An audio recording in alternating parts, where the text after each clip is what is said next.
Insurance agents from around the world, welcome to the Insurance Guys podcast. My name is Scott Howell, your fearless host and leader, insurance agency owner and insurance evangelist for I Protect Insurance and Financial Services, based out of Huntsville, Alabama.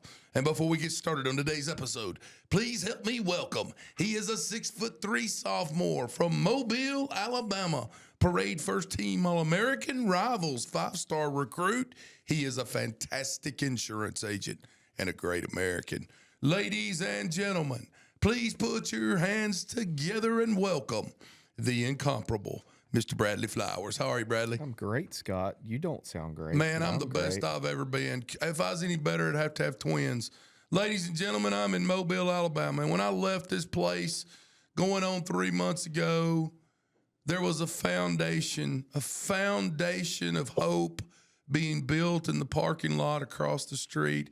And I drive in on 2 wheels at 8:48 this morning, and there is a complete 4,500 square foot single family house sitting across the street from Portal Insurance this morning.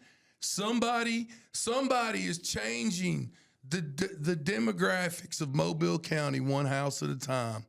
And I'm proud of you, Bradley. Did you the one that built that big house? No, we insured it. Oh, y'all got it insured? We did, yeah. Well, I'll tell you one thing, ladies and gentlemen.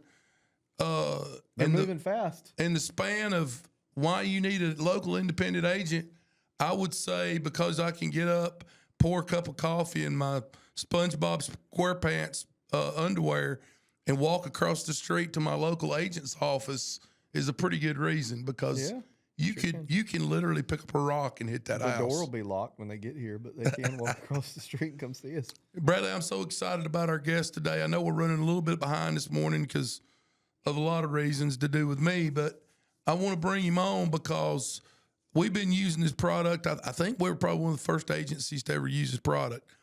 And I've been wanting to have him on this show for at least a year now.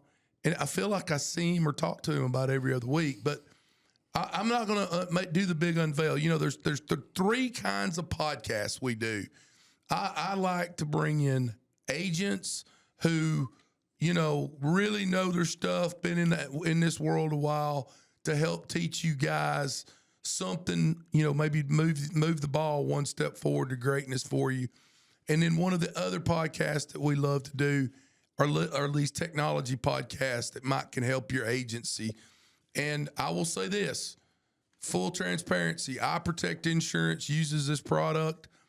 I'm going to tell you why after I bring this guy on, because I think it's important for every independent agent out there to hear this message today, because these raters, Bradley, that we're using, that we've been using, that we all spend so much damn money on, they are awful. I didn't want to say it. So I'll just let Bradley say it. They're god awful. But ladies and gentlemen, let me give him the introduction he's always deserved. He is originally from Lebanon, and he currently resides in Boston, Massachusetts. He is married to the beautiful Adriana, and he is a graduate with a master's in business from Stanford University. He is the real deal Holyfield, ladies and gentlemen, and he has a technology, without getting into it, because I want him to get into it, but suffice to say, can really, really help your agents that write business every day in your agency, and it doesn't matter what kind of business you're writing. So turn the radio dial up. It is my profound honor today to introduce to you first-time guest on the IGP, Mr. Carl Ziadeh. How are you, Carl? I'm doing great. That's a fantastic intro. Thank you. Carl. I thought you're gonna start with he's a 7'8", something like this, All-American. I didn't get that. No. Carl, I want to go back in time for just a moment.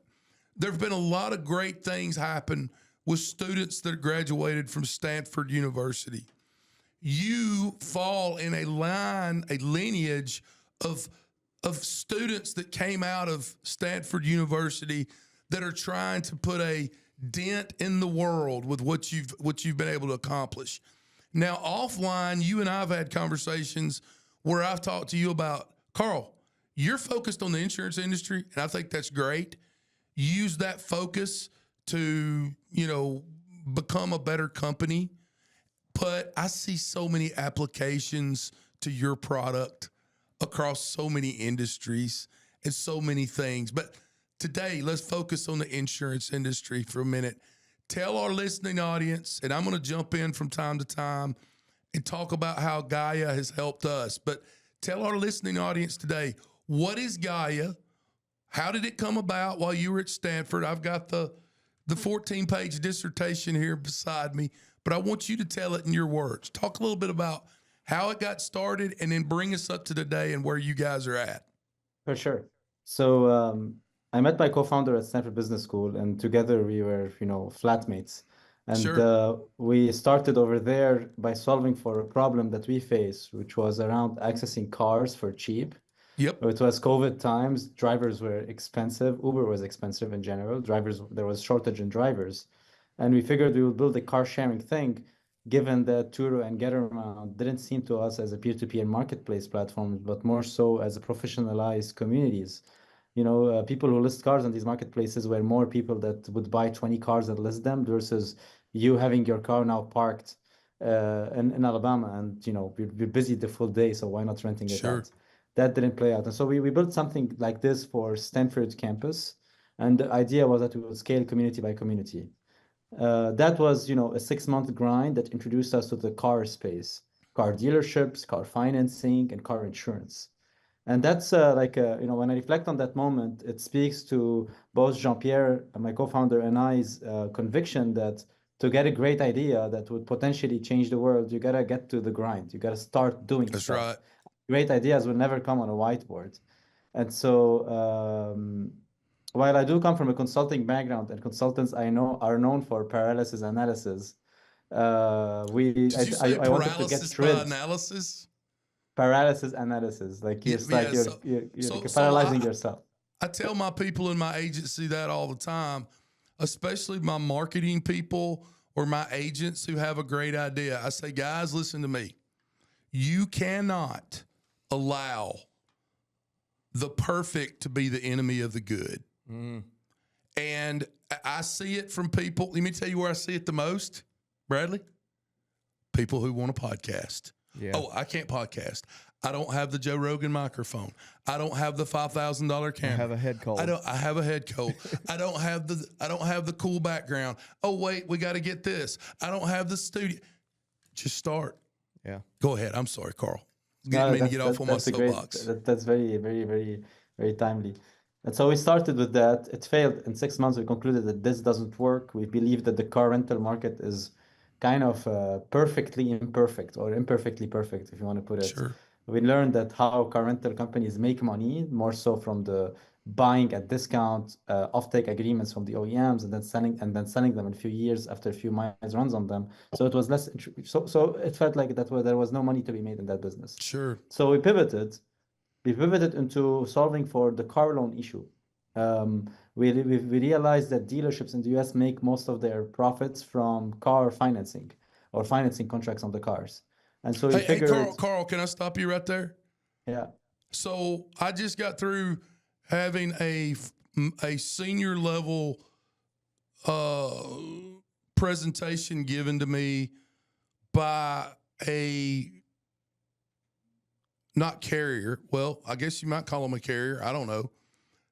It was a guy at a Greenwich Group conference, and he was talking about programs, okay, captive programs, and he flashes up on the board, up on the screen, the $1 billion campus for Toyota Motor Company in Plano, Texas, that had been built not too terribly long ago. And his point was that Toyota Motor Company, off every car they sell, when you walk in to buy your 2025 Toyota Land Cruiser, the first thing they do is they take you to the finance office. You sit down with a finance manager. They're going to put one of their 3 different levels of manufacturer's warranty is going to be rolled in to your car payment, right? It happens every single time. They make more money off of the manufacturer's warranty that goes along with that purchase than they do off the actual car. Yep. And that is a type of insurance program. I can't remember the name of what he called it, but it is a type of insurance program. Basically, Toyota knows just about how many miles that Toyota is going to go before it starts breaking down. Mm-hmm. So that's a money making. In fact, I think that's their biggest money maker. Anyway, Absolutely. I'm sorry. I apologize. I just had to tell that because he put it in the context of, by the way, guys, this is a type of insurance program that they're doing.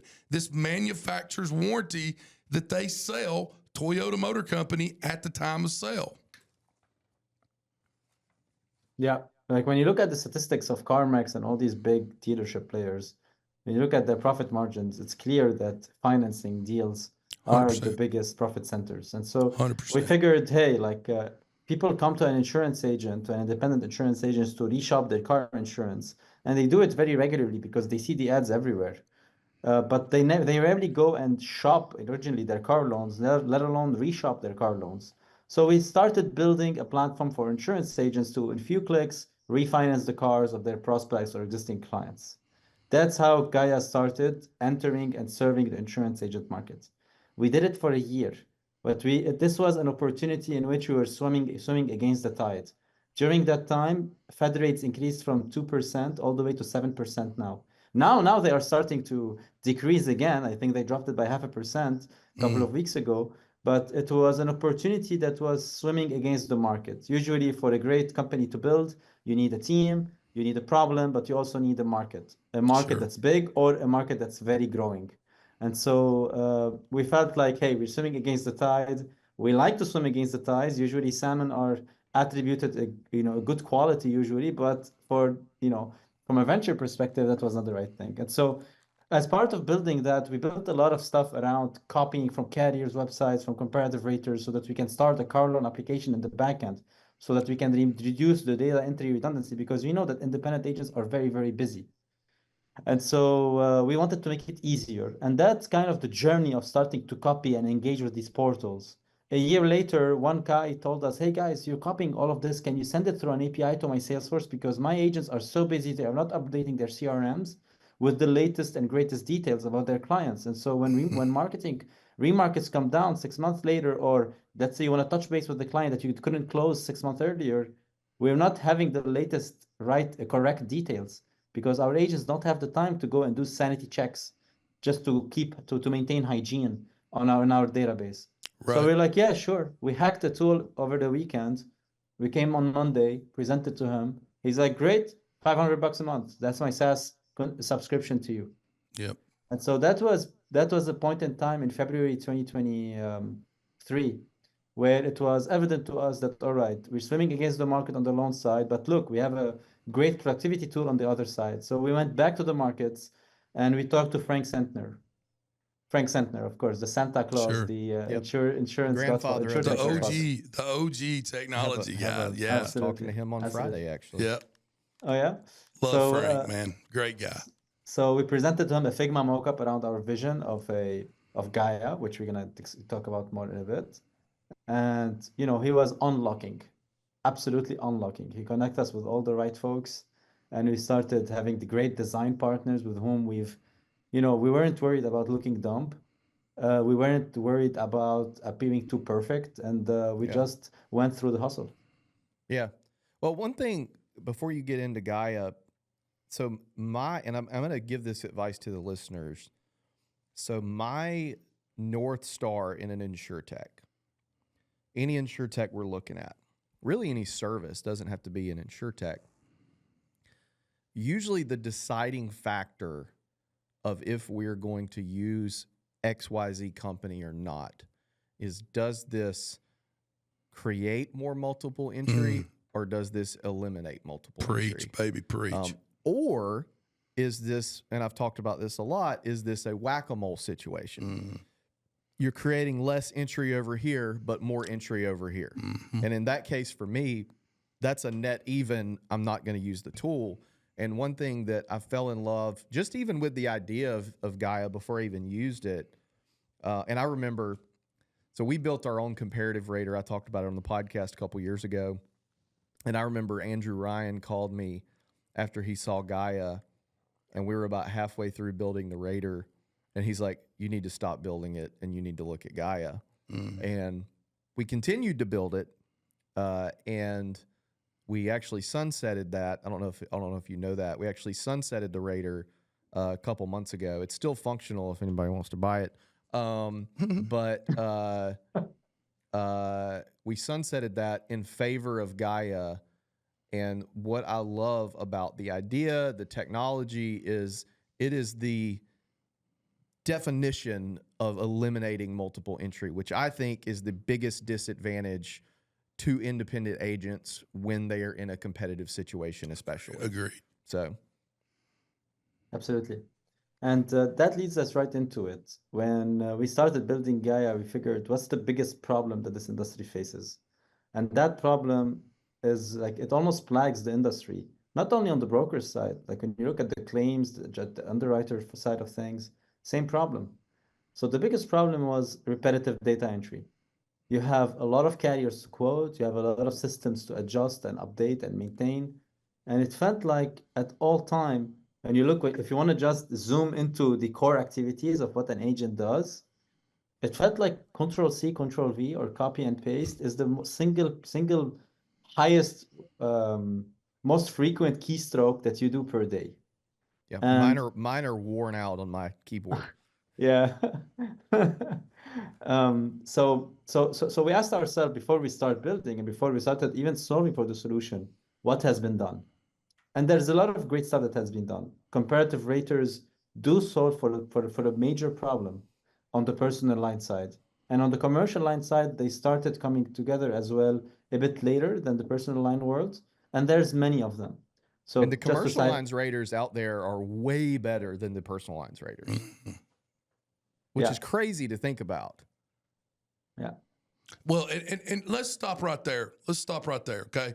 So my agency's been on Gaia for, Carl, how long? Maybe a year? Probably a year? Yeah, something like that. And really the onus for me as an agency owner, and the reason that we use Gaia in our agency, and I think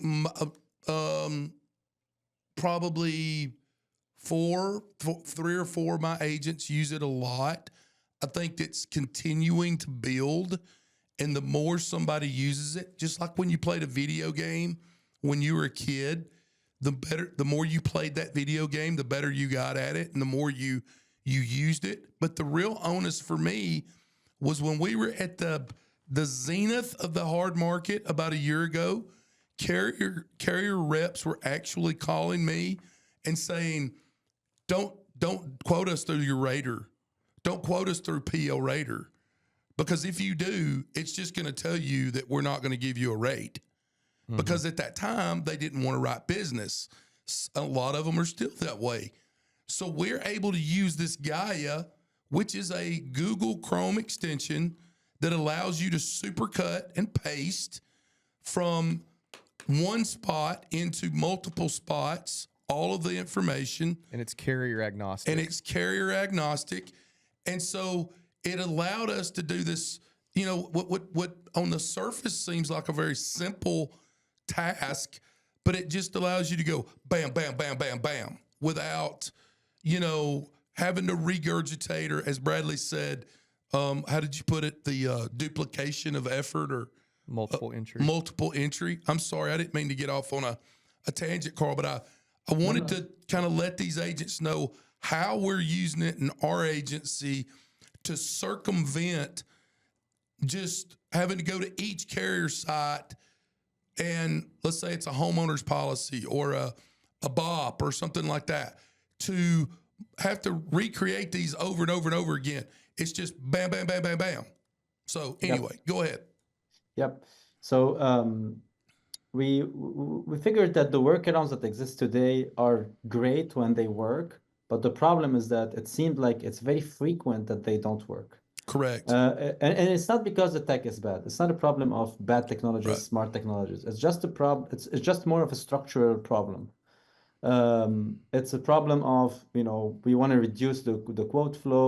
We turn the faucets on a rater, but the carrier portals are open. So agents have to go to do a good job. You got to go and get the quote. So you got to go to the carrier portals and do the key in again. And on the commercial line rater, to your point, Bradley, in that they are better technologically, probably that's because they are built on a more later, on the latest tech stack because they came in afterwards. While that is true, what we hear a lot is that they don't have enough coverage. Not a lot of carriers on the commercial line side Yeah. surface their APIs or want to be on a Sure. commercial line rater. And so what we see is that agents default in general. When you don't use something a lot of time, you lose the interest or the savviness of using it. And so they Right. just default to going and filling these carrier portals. So what is Gaia exactly? Imagine yourself booking a flight online. Today, it's very rare that you actually fill your personal details manually, that you will type your first name, last name, email address, contact details, and where you live. Most Especially of if the you log in to say delta.com Or or Travelocity. Travelocity and you've done it before, it just auto populates all that. Exactly. And what Yeah. does auto-populate it? It's not Delta that populates it. It's your Chrome. It's your Right. Microsoft Edge. Sure. These browsers now have these autofill capabilities that Right. you find it very easy today to go fill stuff. And we want more of them, by the way. This is like a big shout out to Google and Microsoft. We want more. Like we wanted to fill some great sections whenever it comes to your school stuff of your kids. Like they already know probably the name of our kids. And maybe this is where AI will go next in terms of autofilling the personal forms we have to fill. But that's like a subject on the side. What Gaia imagined is an experience where the customer details, the household member details, the car details, the property details, the coverage details can all be filled in an autofill type experience. That's what we imagined. And that's kind of intersects a bit with RPA. Usually RPA is, an automation that happens on top of the user interface. And for listeners out there that are not necessarily tech savvy, it's simply a way for you to rely on a bot to fill and pre-fill a page while you're on top of it. And so we imagined an experience like this. And of course, our RPA tools are usually clunky because they break. And I think that's what you guys did internally, that coastal focus, comparative rater Bradley. The problem with RPA is that it's hard to maintain, with changing pop-ups, etc. The issue with RPA, and I'm a believer in RPA, and when I first heard about it, which was about a year and a half ago, I was like, this is going to be the greatest thing ever. What's RPA? Robotic process automation. It's essentially teaching a robot to do a function that a human normally would do. Correct. The issue we ran into with the Raider, and ours, we have 6 carriers. 3 of them are RPA, 3 of them are API based. And I have some great stories about how I got those APIs we'll get into later.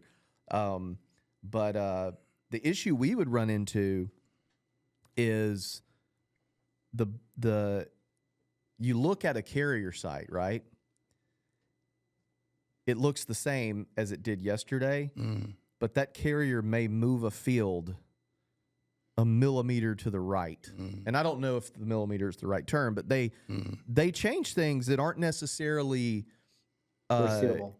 So it's the naked just eye a little can't see differently. it, Yeah. and so it would break. And when you've got 3 carriers, RPA, every quote is slightly different. You would run into that issue. The other issue, and I think the issue with the personal lines comparative raters is, so like if I go to a comparative rater website, whether it's EasyLinks, PL Rater, whoever, Quote Rush, they may have 20% of my carriers on there, right? And Especially for you being on the coast, yeah. And the problem is a lot of these Insurtech companies or these insurance technology companies, was PL Rater is not necessarily an Insurtech, even though they may call themselves that, is they've got to build the product so it hits 80% of the market.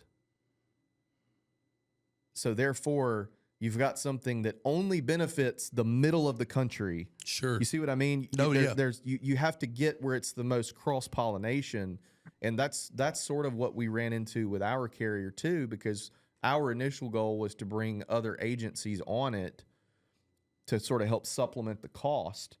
but we could never come to an agreement where it was like, okay, we all agree on these carriers that hit 80% of it, and then all of a sudden you're building something for this person and you're building something for this person, and you end up with this behemoth that doesn't work for anybody. Hey, Carl. Exactly. Carl, stand by for 1 second. I want to add to what Bradley just said.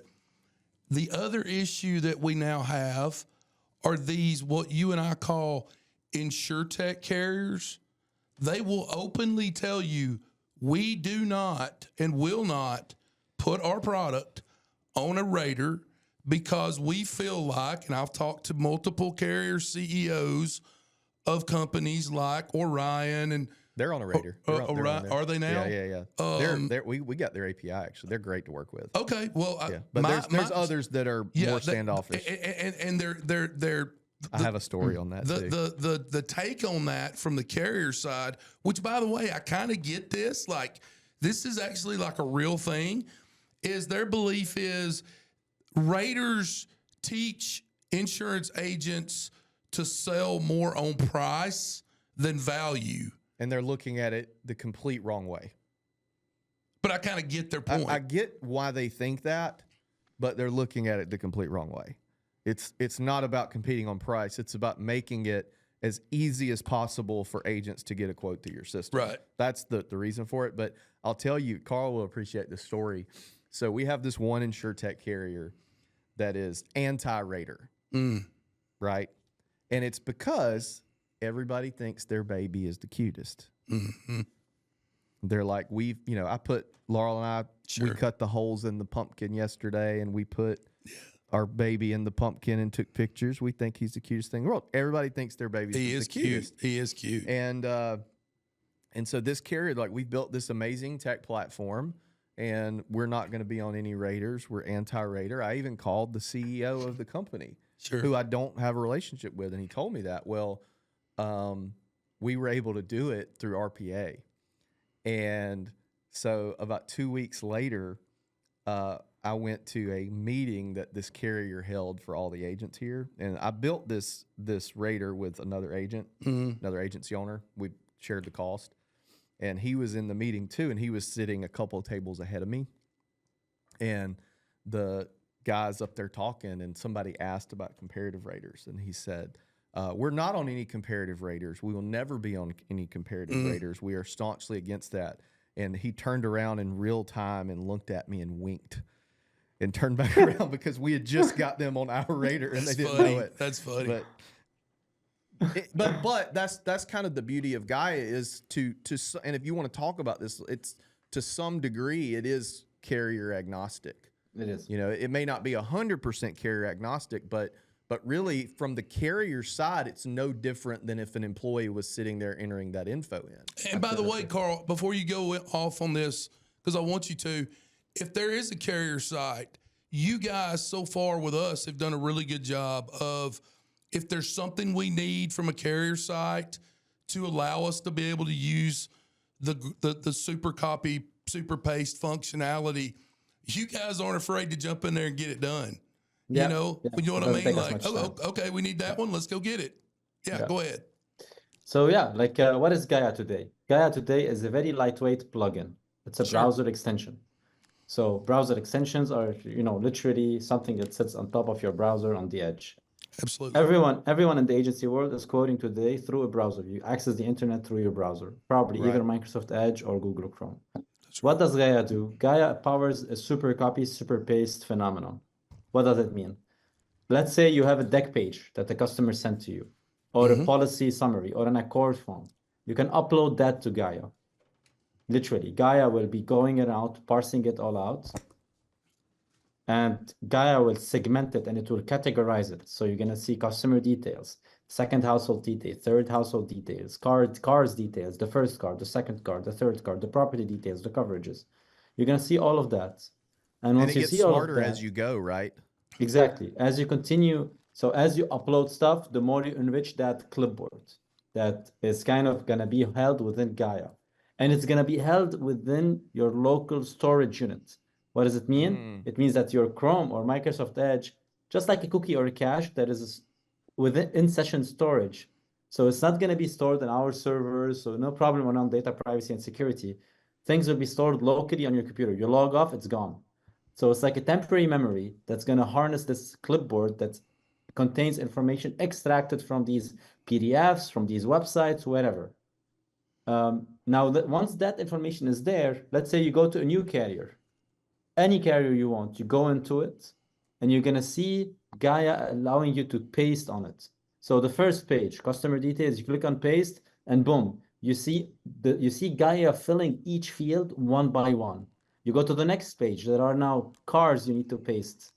You add all the vehicles you want by create the spots for it, and then you click on super paste, and Gaia again will automatically fill all the vehicles on these tabs, etc. It's literally like a super copy, super paste auto filler.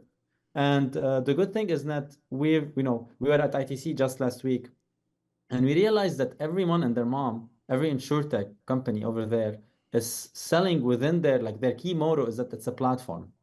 Right. It's a platform for this, a platform for that. You have your data stored here, data stored that. And that's the last thing any agent or broker want. 100%. Yeah. I'm tired of other platforms. Oh, here's another thing. Exactly. Right.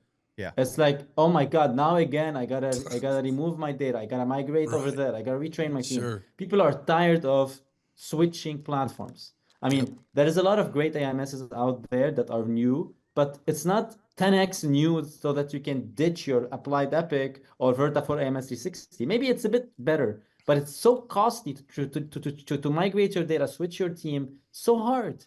And so people are tired of a lot of platform plays. Whether it's a new intake form solution that has something that allows you, people are shopping for parts now. I'll give you an analogy. It's like putting new tires on your car. Exactly. You're not changing cars. Exactly. It only takes 10 minutes. Right. And you're going to drive a lot smoother. Exactly.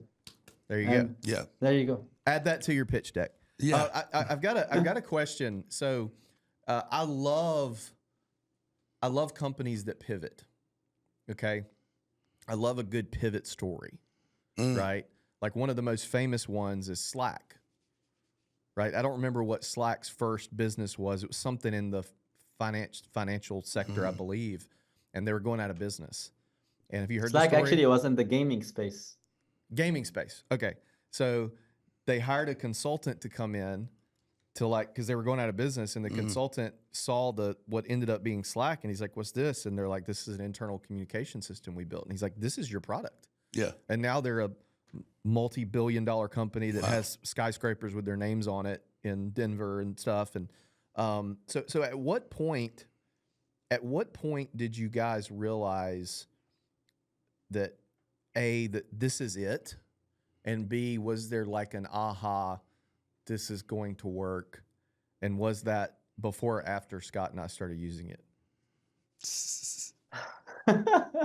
Look, when we did the pivot, it's very rare. Even Slack in their stories, it's not like, all right, guys, we're gonna pivot and amplify this internal communication tool, and we're gonna have these big buildings in Denver, and we're gonna get bought up for billions by Salesforce. Right. No one knows. No one knows this. Maybe TechCrunch will release every now and then a nice article portraying how heroic a founder was and how they saw a market that no one else sees. Yeah, right. So, but the most reality, people have no clue. You just grind. For me, when we pivoted, it was like, all right, this guy wants it. This other guy wants it. This other guy wants it. Hey, Chris Paradiso. Yeah, this is the biggest problem I face. Okay, Jason. Hey, Jason. Hey, Bradley. Okay, this is serious. Let's get our butts together and build it. And we built. You start selling. First 100,000 comes in. 500,000 comes in. Now our focus is how do we get to the $10 million ARR? That's our focus. Like, am I going to tell you that we want to go into a $1 billion revenue company just like Slack? Absolutely. Do I have the exact like plan? No, I have a vision. I have like ways to go around it. I have like good tactics. Like some of them I'm more confident with, but no, I don't have it exactly. All we're doing now is busy getting busy getting busy. Solving problems. Exactly. Yeah, and companies evolve, I mean, like even Portal, like even though we're still essentially selling the same products now as we were in 2019 when we started, it's a completely different company. Exactly. And probably same with you too. I mean, you're a lot different now than you were when you were selling nationwide only, and so companies evolve. And and you almost never know where it's going to go Yeah. until you get there.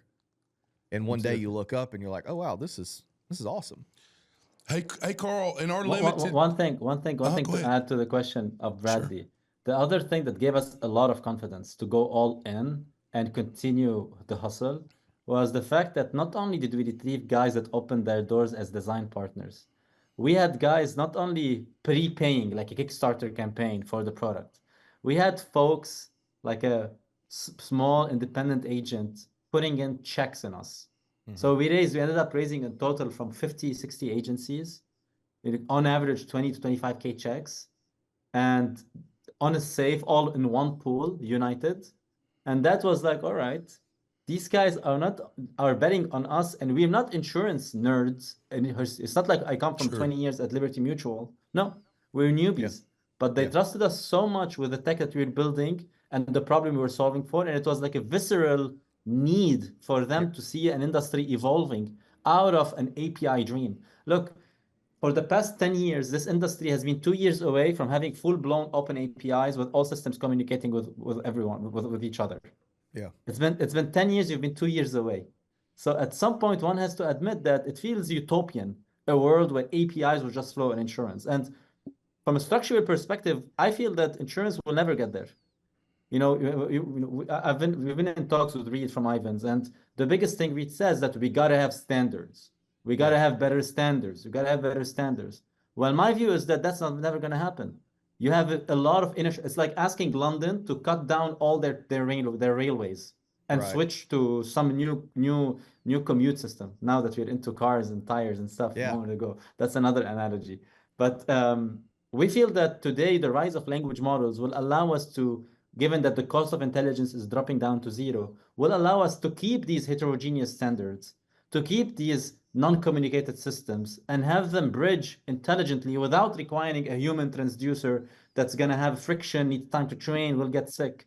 But instead, we'll have very nice tools that will let you do the bridging without having you being in pain as a business. And so that's kind of where we're jumping in. We realize that it's utopian to dream of better standards and better APIs. So we took, things, we rolled out our sleeves, benefited from the rise of those giants on the language model side, and decided to retackle the problem from a completely different lens. Well, it's kind of like carriers and APIs and that sort of thing. I don't know that it'll ever happen either. I think that the rise of large language models and AI and all that sort of stuff and tools like Gaia, it sort of takes the power away from the carriers a bit and gives it to us, gives it to the end user. But I look at it like, so there's a restaurant here. I'm not going to say the name. Scott's going to know exactly what I'm talking about. That is a very popular restaurant that #1 burger in the state of Alabama. If you ever come to Mobile, which eventually I'm going to get you here, that's where we're going to go. You can watch me get in a cuss fight with a waitress there. Customer service, the customer service is god awful. Terrible. And if Johnny's editing this, he's going to be shaking his head right now. But it's kind of like, hey, we're the most popular restaurant. Yeah, what are you going gonna to do about it? Why do we have to have good? And that's kind of how I look at the carriers. It's like, well, we're making record profits and writing tons of business, and agents are still putting business with us. Why do we need to do this? That's sort of how I look at that. But on the subject of the fundraising round you did, in full transparency, Scott and I put a check in, and I will tell you this, Carl. I've probably invested in 10 to 15 companies, some with sweat equity, some with dollars. Scott and I have probably done 7 or 8 together. Gaia is the first one that I didn't even care about the terms. I didn't even look at the term sheet, the deal sheet, I was just like so in on the product, I did not care. And also, to your credit, one of the biggest mistakes that Insurtechs make that are coming into the space when the founders do not have insurance experience is not getting agent input, either through an advisory council or getting agent investors. I don't think this business is like the mafia. I don't think you can conquer it unless you have some insight from inside the industry. Absolutely. We talk And a one lot of the about things- this with Jason Kilgo and Chris Paradiso Yeah. around the necessity of, it's not the best company is not going to be a bunch of very smart people. It's going to be people that are willing to go out of their way to build the necessary relationships. In the beginning, you need the independent agents. In the future, you need the aggregators, you need the brokers, but it's all relationship based. It's not just going to be some marketing on LinkedIn telling people, oh, it's amazing. It goes Yeah. beyond this. It's about people speaking of how amazing the product is, the problem it's solving, and business will come. You don't get too busy generating cheap traffic by Right. doing ads and doing testimonials. People will talk in general. And so that's what we've been focused on: Well, quality, quality, quality. well, it's like I talked about this at Jason Cass's conference 2 weeks ago. It was That great. like so a great case study for how to build a good solution is Agency Zoom. Okay, Agency Zoom had no contracts, no pay per user. It was a flat fee. They built a great product. And I'm not going to say some numbers, but if I said the amount of agents they had when they sold and what they sold for, it would impress everybody listening to this. Build a phenomenal product. Worry about everything else later. So many of these tools come in and it's like, oh, well, you've got to sign up for 3 years and you've got to pay $26 per user and and we're going to run Facebook ads and we're going to be at every convention and this, that, and the other. And it's like, guys, just build a really good product, solve the problem. Everything else is going to take care of itself. I promise you. And I want to read something here from your thing. It says, winning insurance is not a pure function of the best technology. Just like the famous saying of insurance is not bought, it is sold. We believe that broker tech is not bought, it's sold, which kind of speaks to what I was saying. Sure, there will be a subset of early adopters like in every industry, but to win at scale, we had to roll from the inside. Absolutely. It's Hey, interesting. I Carl. wrote it. I don't know. I had goosebumps. Carl, I want to end this podcast with 3 very important questions for you. Are you ready for my questions? Go The ahead. whole reason why you're on here today, in my mind, for me, myself, we started Gaia on more of that personal lines side of the house. And for about a year, we keep talking about we're going to be ready for commercial in, I believe, the October timeframe, which we are now in. Tell our audience where you are with being able to take the Gaia Chrome extension and do the super copy paste functionality. In my opinion, even more importantly, with commercial insurance risks. Yep. So Gaia has launched a year ago. You and Bradley were in beta for a year on the personal line side. Sure. Now we're out of beta on the personal line side. Now anyone who wants Gaia on the personal line side can get Gaia tomorrow. Yep. That's on the personal line side. On commercial line side, now we're in beta. So we launched, but we're not welcoming just anyone. But anyone who wants it should book a time with us to join the waitlist. There is around 250 agencies on the waitlist for commercial line now. It's all agencies we've met, and also we've met their teams. And that's another thing. It's like today we're prioritizing working with people that are in a deep need and have the clear use cases. There is a lot of time where I joined calls with people and I recommend that they don't use Gaia. I recommend that first they shift their process internally. One of the things Elon Musk speaks greatly about is bring tech after you remove all the necessary parts from your equation. And so I'm a big believer that in general, process eats technology for breakfast. Just like we say culture eats strategy for breakfast, process also eats strategy for breakfast, technology for breakfast. And it's an important thing to realize. So book some time with us. You'll join the waitlist, and we'll meet your teams as well. It's not going to be only the agency owner that matter. Agency owners, the majority of them don't matter. They are those who pay. But the users of the product are those that matter, because that's where the truth lives. The truth doesn't live with you, Scott. It lives with so true. Harley, Danielle, Kelsey, all your folks. For you, Bradley, the truth is not with you. It's with Gabe, who's now going for paternity leave. I hear yesterday. His wife is actually in labor right now. She went in labor at 5 a.m. this morning. Yeah. Hey, Carl, real quick, and then we got to run in a minute. But real quick, tell the 250,000 insurance agents listening to this, on the commercial line side of this, how will that differ from what Gaia can do on the personal line side? in terms of super copy paste? So on the personal line in general is more cut and dry. So Sure. more overlapping questions exist. Redundancy. Exactly. Yeah. Exactly. Yep. On the commercial line side, you have, let's say, for every application, around 70% of the questions the same. So you can for sure feel comfortable that Gaia will take care of pre-filling more than 70% of the application for you.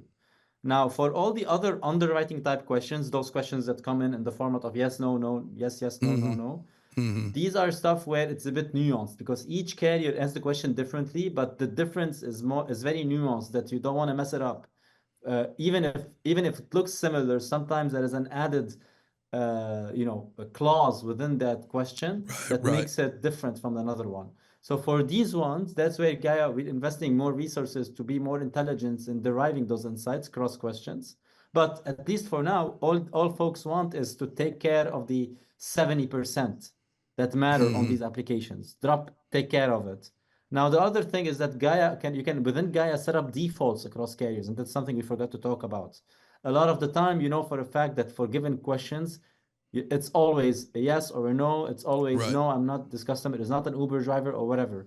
And so people have been setting up defaults on the carrier pages through Gaia so that Right. Gaia takes care of pre-filling them. And so that's going to be also very common in commercial to take care of many of these underlying questions. And what about Accord forms?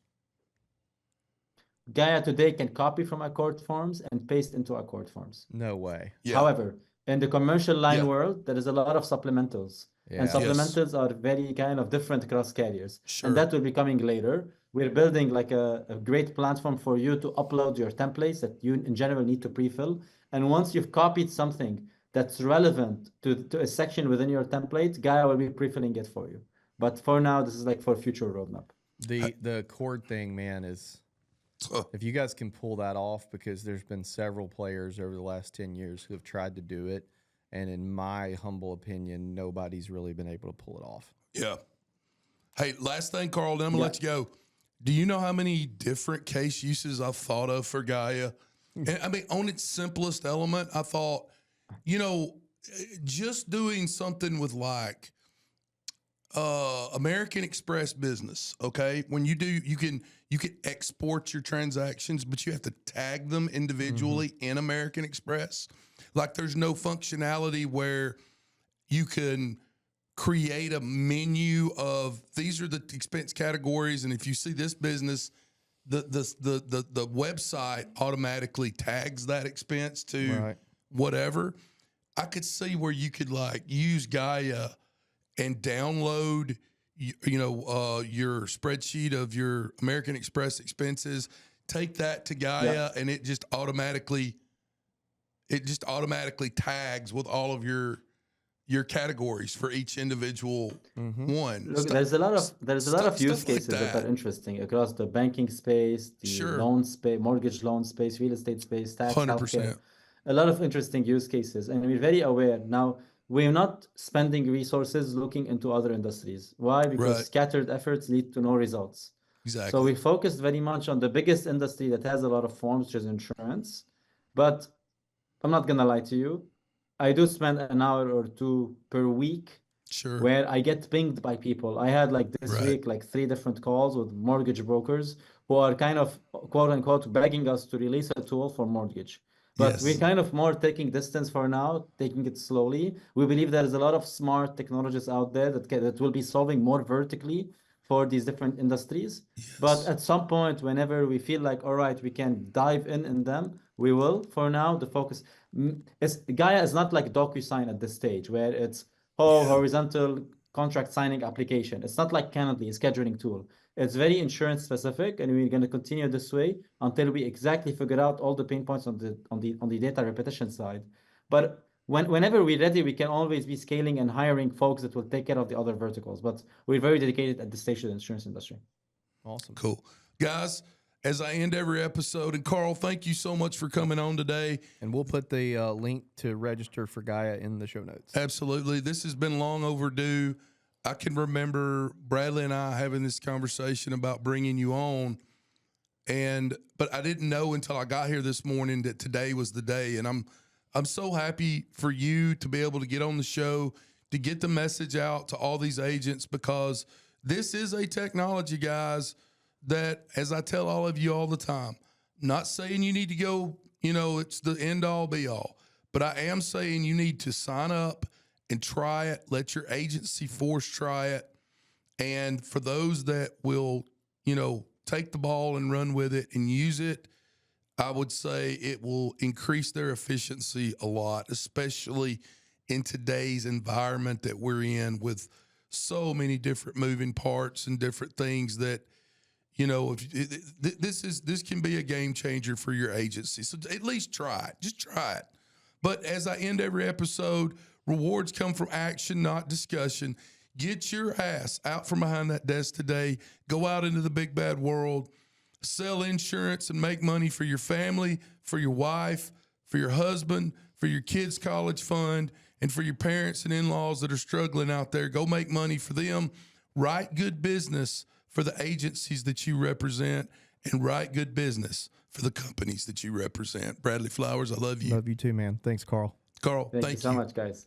Guys, you were listening to the Insurance Guys podcast, and we love each and every one of you. Thank you so much for being a part of our family, and we'll see you back here real soon. Take care.